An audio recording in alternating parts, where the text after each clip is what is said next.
Hola escaladores y escaladoras, aquí estamos de vuelta, esta vez con un tema un poquito menos denso. Hoy vamos a dedicarnos a analizar el ritmo en la escalada.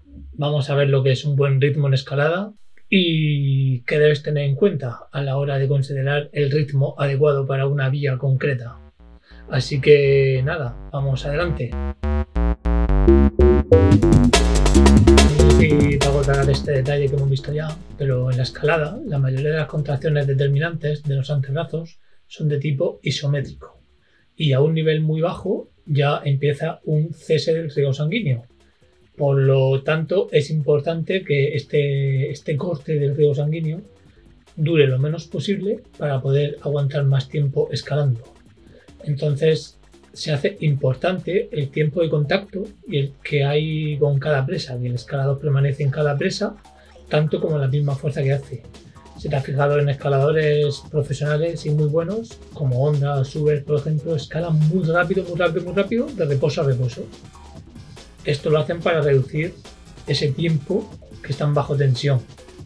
Y aquí es muy importante cada vía descubrir el ritmo adecuado para esa vía, porque tú puedes preferir un ritmo, pero puede no ser el que necesites para encadenar ese proyecto.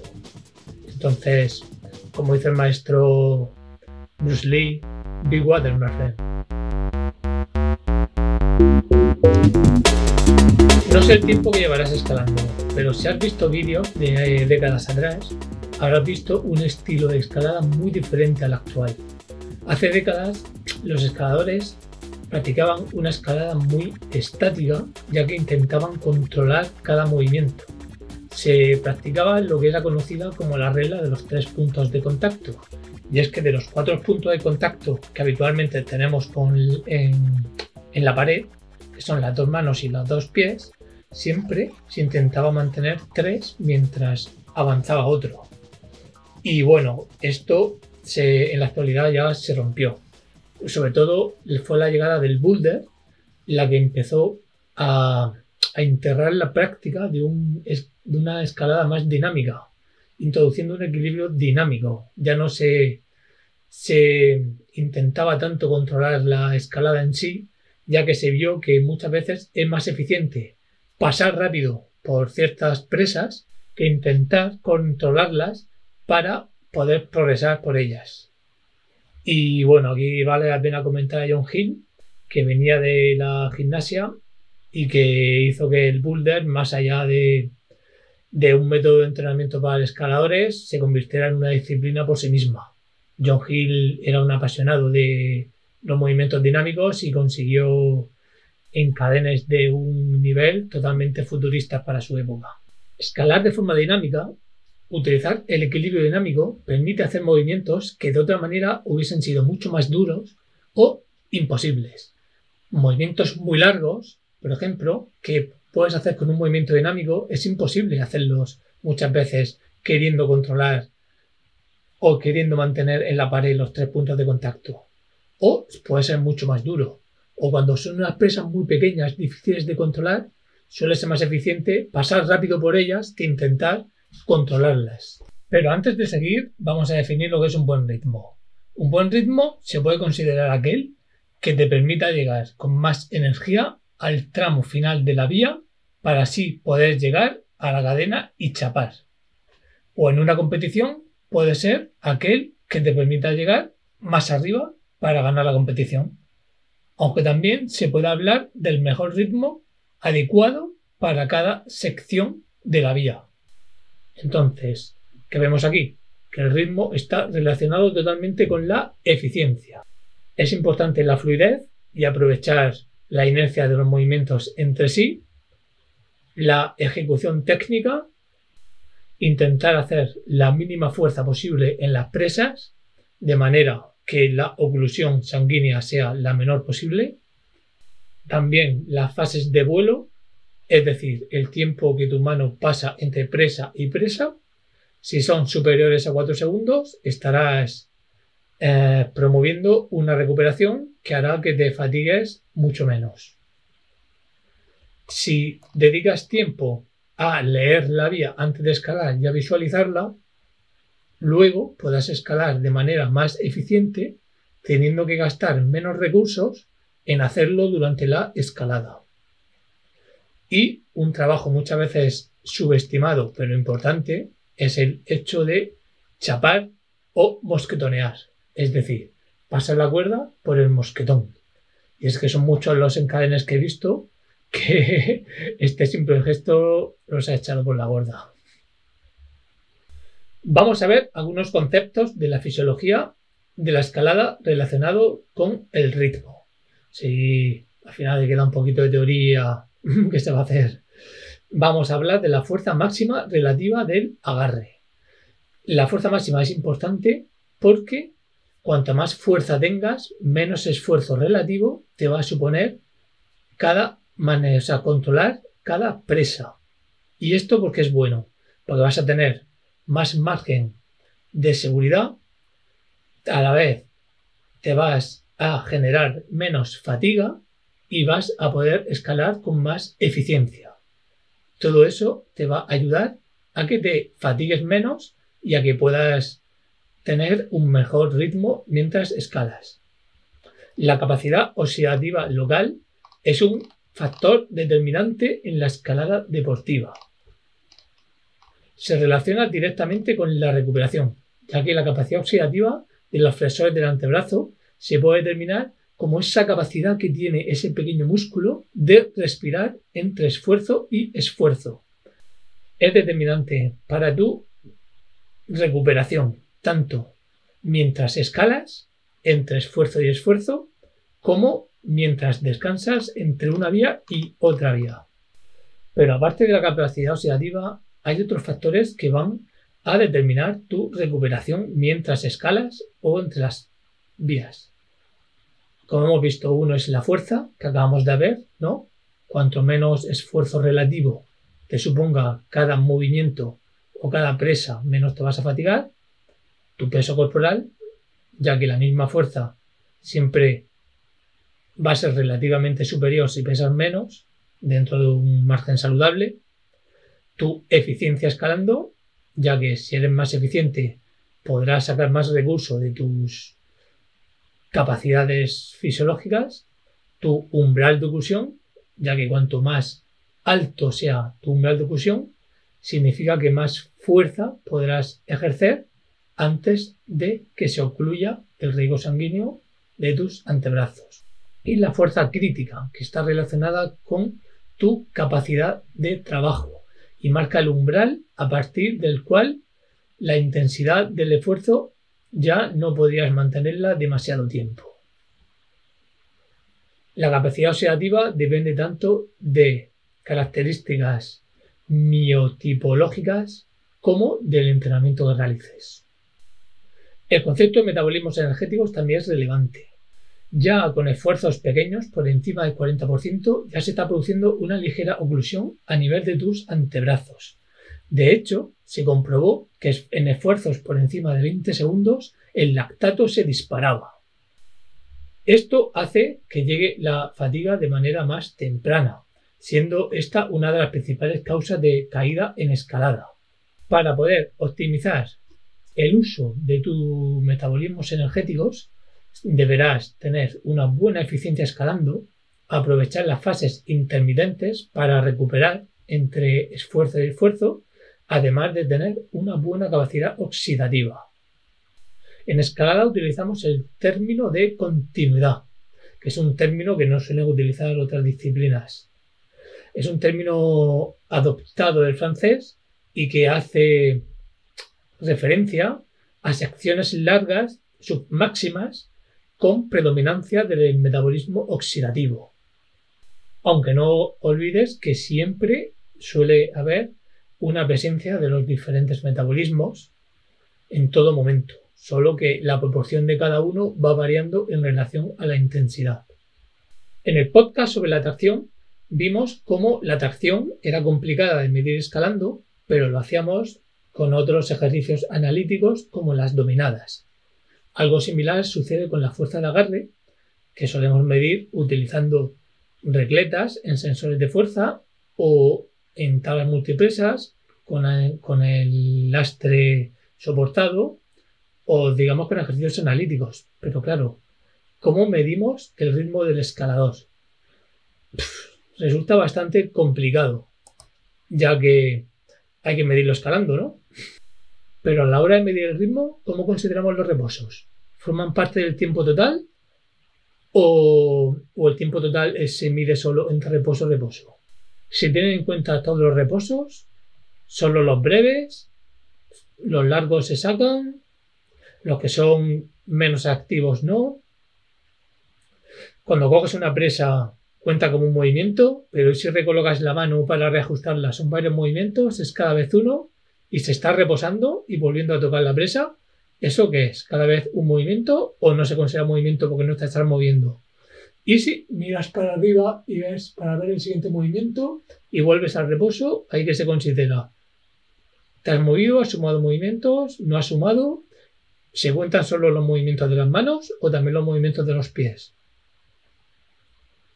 Y si subes, tocas una presa, vuelves abajo, vuelves a tocar la misma presa para verla de otra manera, vuelves abajo. Todo eso son variables que todavía no están claras a la hora de medir el ritmo en la escalada. Pero hablemos de diferentes tipos de ritmo analizables en la escalada. Vamos a hablar de manera general en dos tipos de ritmos.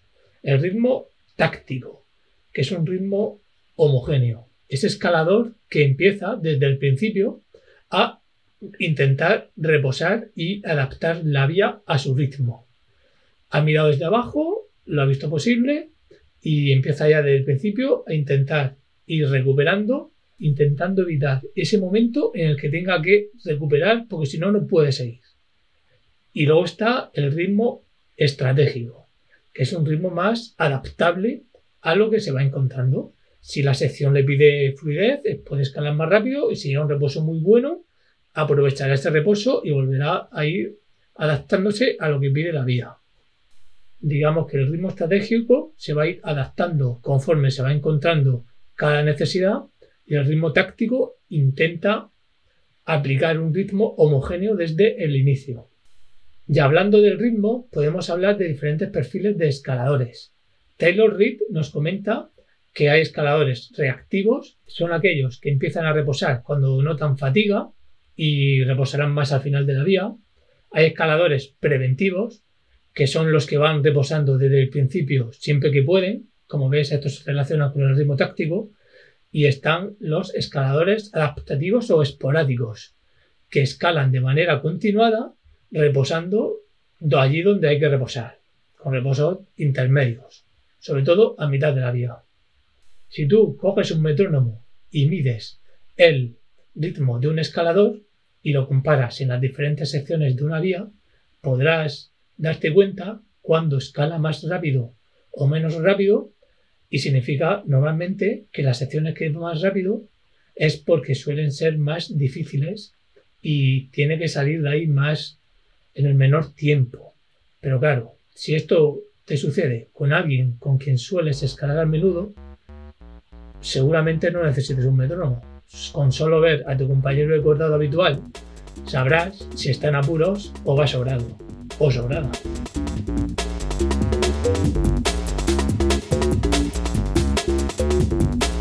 Cuando vemos un escalador, igualmente somos capaces más o menos de decir si está escalando más o menos fluido.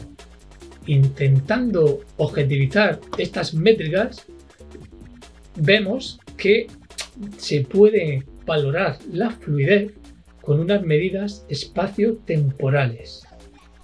Las medidas espaciales están relacionadas con el manejo del centro de gravedad, la eficiencia, la entropía moviendo el centro de gravedad, la cercanía a la pared, la extensión de los movimientos, y las medidas temporales se relacionan con la continuidad del desplazamiento del escalador. Estas suelen ser la relación entre los movimientos estáticos y dinámicos de las caderas, la relación entre cuántas veces agarras una presa y cuántos movimientos ejecutas entre el número de presas de una vía, el tiempo que tus caderas pasan sin moverse de manera estática, aunque este puede ser negativo si sucede por falta de decisión o que estás dudando, o positivo, si es que estás en un reposo o extrayendo información de una secuencia que te viene después. Luego es importante el tiempo efectivo que pasas escalando, el tiempo sobre 3 puntos de contacto o la frecuencia con la que te mueves. La fluidez también está muy relacionada con los aspectos técnicos y estratégicos. Antes de subir a una vía, mírala, valórala, piensa las secciones, piensa cómo vas a escalarla, la puedes dividir en secciones, con los reposos, cómo chaparás. Todo esto forma parte de la estrategia. A la hora de hablar de ritmo, siempre parece que hay dos posibilidades contradictorias entre sí. Una es escalar rápido, es decir, intentar tener el menor tiempo de permanencia en las presas. En esto, por ejemplo, Adanondra es el jefazo. Adanondra siempre decía que intentaba pasar el menor tiempo posible en las presas, y esto se ve en su escalada, aún a pérdida de cierta eficiencia. Y luego está escalar controlado, de manera que controle las presas e intentes tener las fases de vuelo más amplias entre agarre y agarre para permitir que tus flexores se vayan recuperando. Aquí algunos escaladores que me vienen a la cabeza de este tipo de escalada son, por ejemplo, Stefano Di Solfi o Laura Rogona. Son escaladores más estáticos y que controlan más y que destacan por su resistencia. Recuperar los reposos durante la escalada es una habilidad esencial que, si no tienes, debes entrenar. En los reposos, la idea es aliviar la carga de los flexores del antebrazo, permitiendo que se recuperen. Seguramente habrás visto a escaladores en reposos agitando los brazos, intentando recuperar. Y cuando empiezas a escalar, los miras y dices, ¿cómo puedo estar descansando ahí?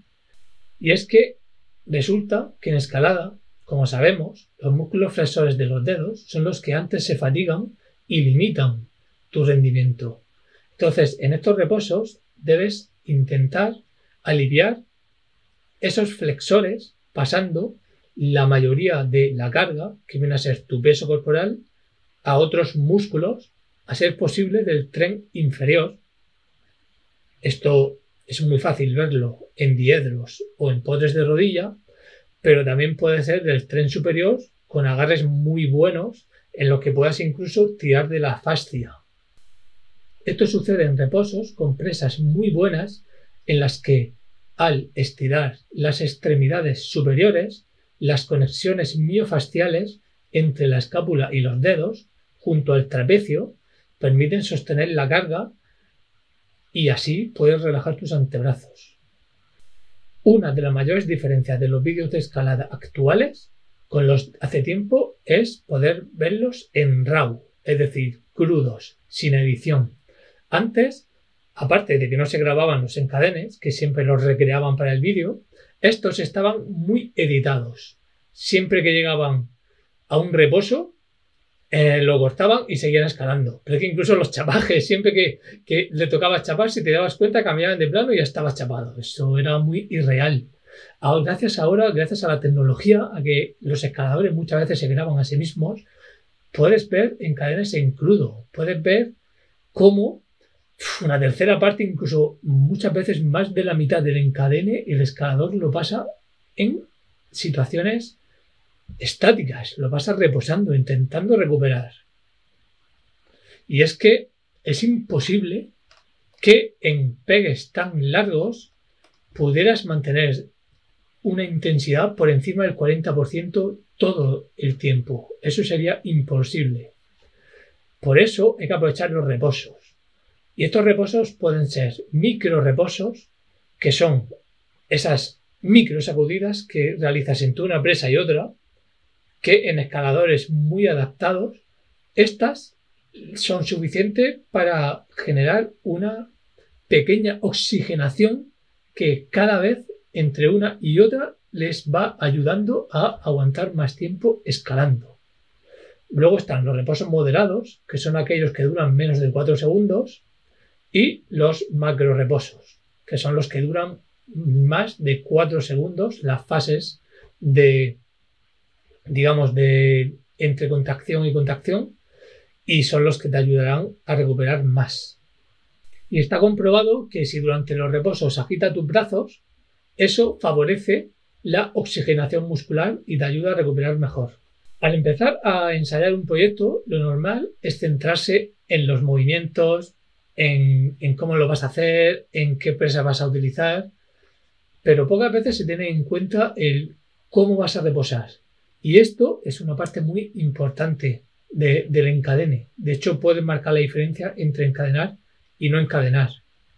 Por ejemplo, Eder Lomba, para lograr encadenar Rayman, que es un 9B del Reino Unido, parte de su estrategia fue entrenar para poder reposar en un empote de rodilla que ningún otro escalador había podido realizar. De hecho, la primera vez que lo probó, no pudo aguantar ahí ni medio minuto. Era tan malo que los escaladores ni lo hacían. Y él, a base de entrenar tanto la fuerza de la extremidad como el dolor para poder soportarlo, durante el encadene logró pasar más de 3 minutos en ese reposo.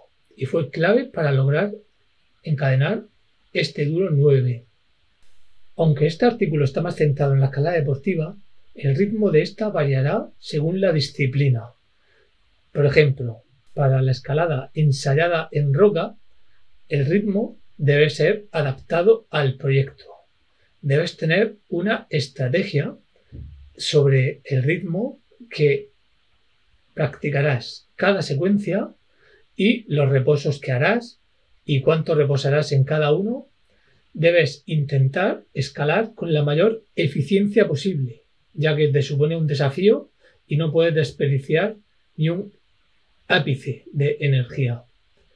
Debes intentar sacar la mayor cantidad de microreposos posibles, sobre todo en las secuencias en las que no puedas reposar mejor, y a la vez intentar pasar el menor tiempo posible entre reposos. Por poner 2 ejemplos de escalada deportiva, en Biography, cuando la encadenó Margot Ace, que es un 9A+, situado en Francia, en Seus, el pegue del encadene fueron 16 minutos y 40 segundos, durante los que realizó 100 movimientos de pies y 88 de manos en solo 5 minutos y 38 segundos. Margot no pasó más de 45 segundos seguidos escalando, entre reposo y reposo. Por lo tanto, si echas cuentas, pasó 10 minutos y 41 segundos reposando, que es casi el doble del tiempo en el que estuvo moviéndose. En Nada Nondra, escadenando Silence, sucede algo similar en el tiempo entre reposo y reposo, y es que ninguna secuencia supera los 60 segundos. En este encadene fue clave que Adam consiguiera reposar más de 4 minutos en el reposo que hay entre los 2 tramos duros de la vía.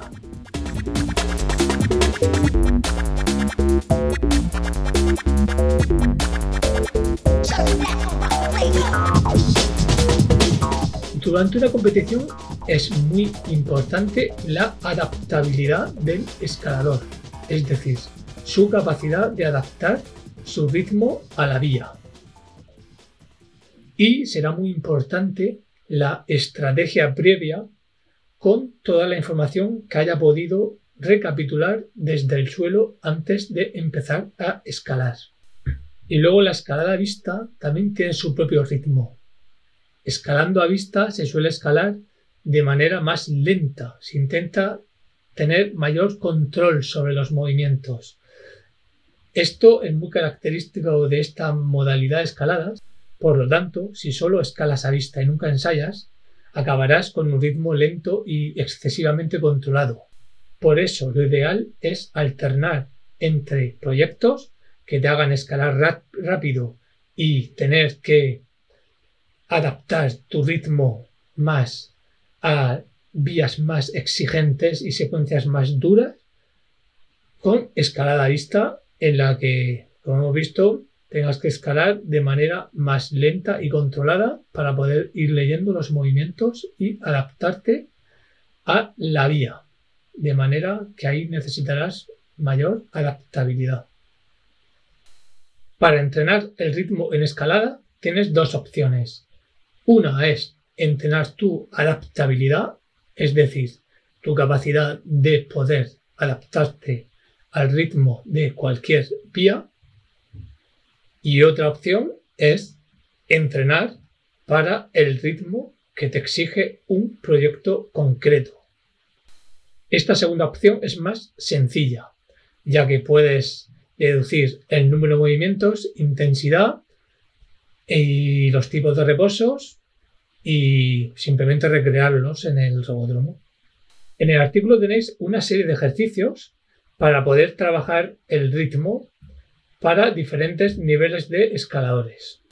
Así que si te interesa, no dejes de visitarlo en la web. Y llegamos al final. Si has llegado hasta aquí, te felicito. Significa que esto del entrenamiento de escalada te interesa. Así que te recomiendo que visites la web pasotravel.com, donde vas a encontrar el artículo completo, aparte de muchos otros artículos sobre entrenamiento de escalada, y donde además podrás contratar mis servicios de entrenamiento personalizado de escalada.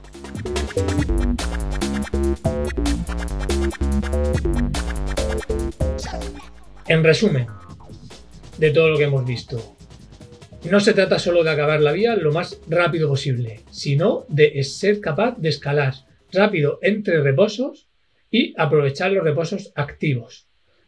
Los escaladores, los buenos escaladores, escalan más rápido, pero a la vez se tiran más tiempo escalando en las vías. Esto es por esto. Porque escalan rápido entre reposo y reposo, pero son capaces de exprimir los reposos mejor y sacarles más jugo. Luego es importante la visualización previa antes de escalar. Mirad dónde vas a, si escalas a vista, intenta sacar dónde vas a reposar, dónde están los tramos difíciles, cómo harás los movimientos. Todo esto te permitirá tener un ritmo mucho más fluido. La estrategia. Cuando trabajes un proyecto, en tu estrategia incluye el ritmo. Saber cómo vas a escalar cada sección, dónde vas a reposar, dónde vas a chapar. Todo esto forma parte del ritmo y de la estrategia con la que debes afrontar ese proyecto. Y muy importante, la eficiencia escalando. El aprovechar la inercia entre los movimientos, el momentum, todo esto te va a hacer que te fatigues menos y que puedas llegar con más energía a cada movimiento y al final, que es lo que queremos para poder chapar la cadena de esa vía que tanto nos hace comernos la cabeza. Si te ha parecido interesante, te recomiendo que visites el artículo en la web, que ahí tienes todas las referencias. Nos vemos seguramente en un par de semanas. Mucha roca, prósperos encadenes y be water, my friend.